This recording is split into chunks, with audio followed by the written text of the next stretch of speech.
Bismillahirrahmanirrahim. Assalamualaikum warahmatullahi wabarakatuh. Izin memperkenalkan diri, nama saya Muhammad Andriansyah dengan NIM 2350191070. Di sini saya akan mempresentasikan tugas kimia medisinal dasar tentang kajian penemuan dan pengembangan laksatif stimulan dengan reseptor plexus saraf usus sebagai laksatif.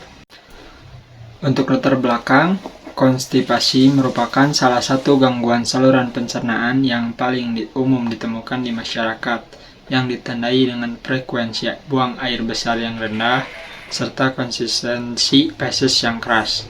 Salah satu golongan yang memiliki efikasi tinggi dalam menangani konstipasi akut maupun kronis adalah laksatif stimulan.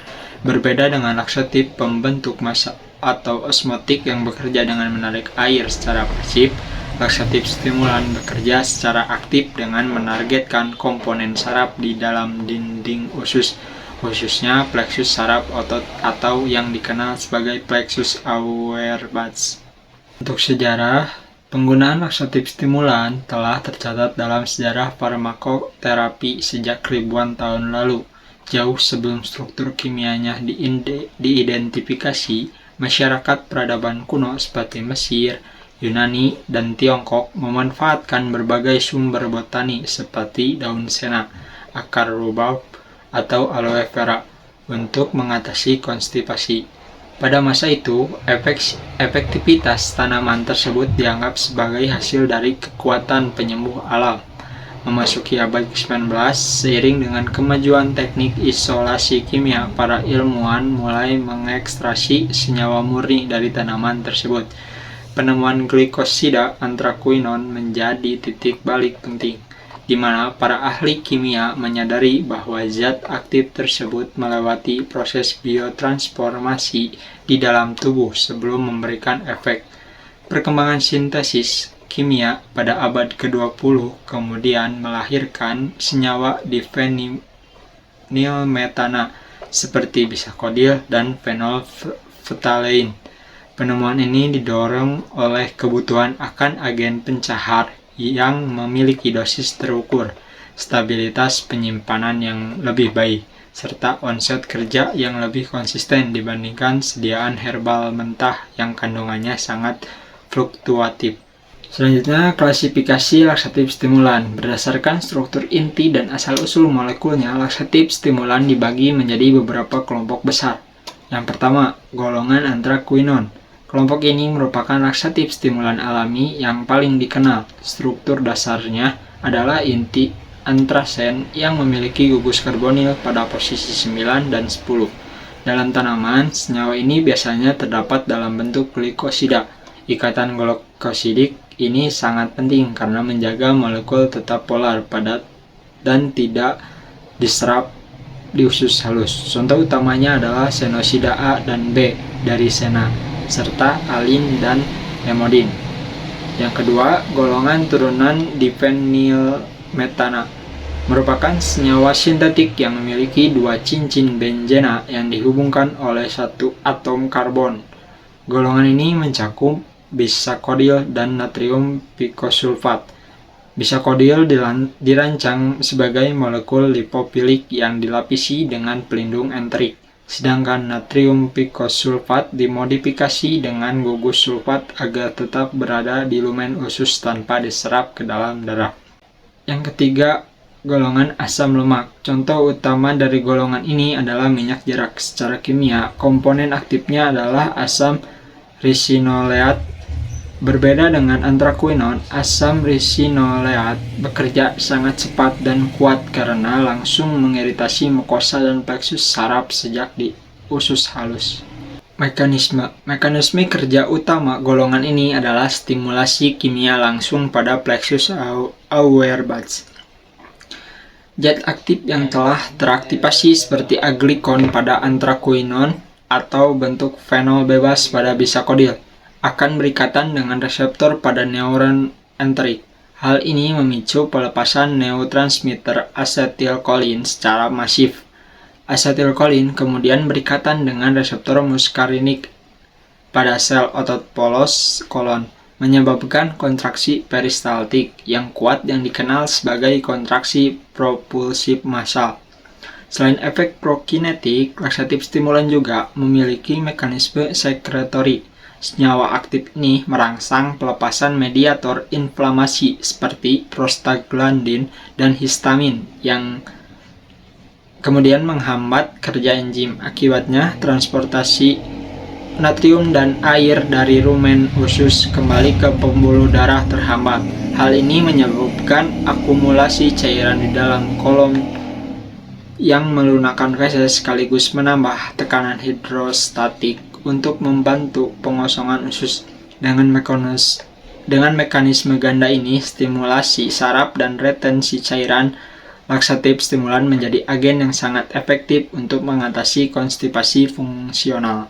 Untuk sebagai senyawa awal, anthraquinone menunjukkan efikasi yang baik, namun memiliki kelemahan dalam hal presisi dosis dan potensi iritasi lambung jika tidak dalam bentuk glikosida yang tepat.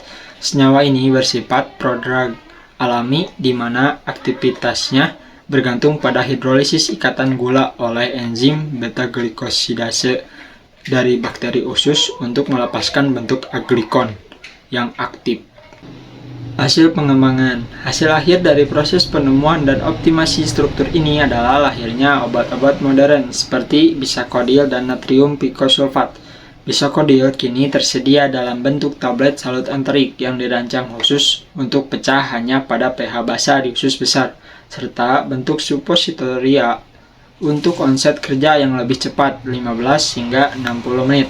Senyawa hasil pengembangan ini terbukti memiliki selektivitas yang lebih tinggi terhadap plexus saraf otot, memberikan efek evakuasi yang terprediksi dan memiliki profil keamanan yang lebih baik dibandingkan dengan penggunaan ekstrak tanaman mentah. Selanjutnya, aktivitas farmakologi. Aktivitas farmakologi laksatif stimulan berpusat pada kemampuannya untuk menginduksi evakuasi usus melalui dua mekanisme utama yang bekerja secara sinergis, yaitu stimulasi motilitas dan modulasi sekresi cairan. Secara kimia medisinal, aktivitas ini dimulai ketika bentuk aktif obat seperti antron atau difenol berikatan dengan reseptor pada neuron di plexus Auerbach.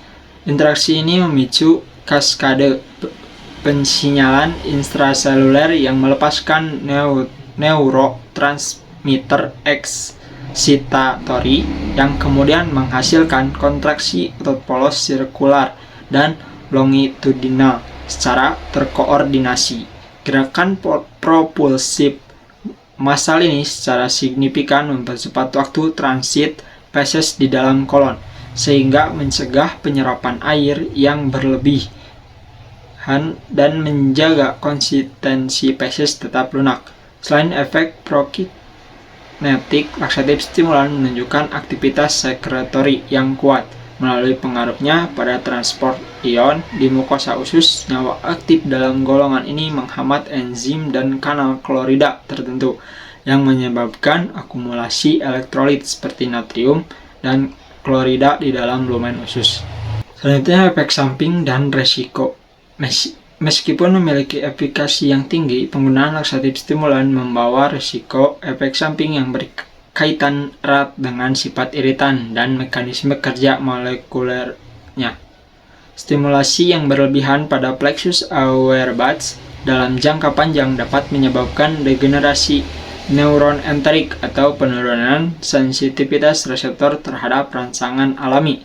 Risiko lainnya melibatkan potensi iritasi mukosa yang dapat menyebabkan kram perut hebat dan nyeri kolik, yang merupakan konsekuensi dari kontraksi otot yang terlalu kuat. Oleh karena itu, pengembangan struktur laksatif stimulan modern difokuskan pada desain prodrug yang memiliki selektivitas tinggi hanya pada kolon untuk mengurangi iritasi pada saluran cerna bagian atas.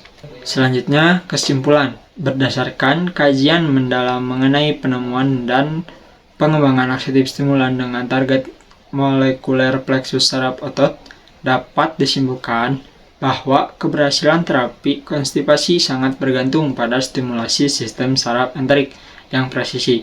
Plexus saraf otot divalidasi sebagai target utama karena perannya sebagai pusat kendali motorik otonom yang mampu memicu kontraksi peristaltik massal melalui pelepasan neurotransmitter asetilkolin. Dalam perspektif kimia medisinal, pengembangan senyawa seperti bisakodil dan natrium pikosulfat menunjukkan evolusi dari penggunaan ekstrak alami menuju desain molekul prodrug yang lebih cerdas. Strategi ini terbukti efektif dalam melindungi zat aktif dari penyerapan prematur di usus halus dan degradasi asam lambung, sehingga efikasi obat dapat terlokalisasi sepenuhnya di kolon. Mungkin sekian presentasi yang dapat saya sampaikan, kurang lebihnya mohon maaf. Wassalamualaikum warahmatullahi wabarakatuh.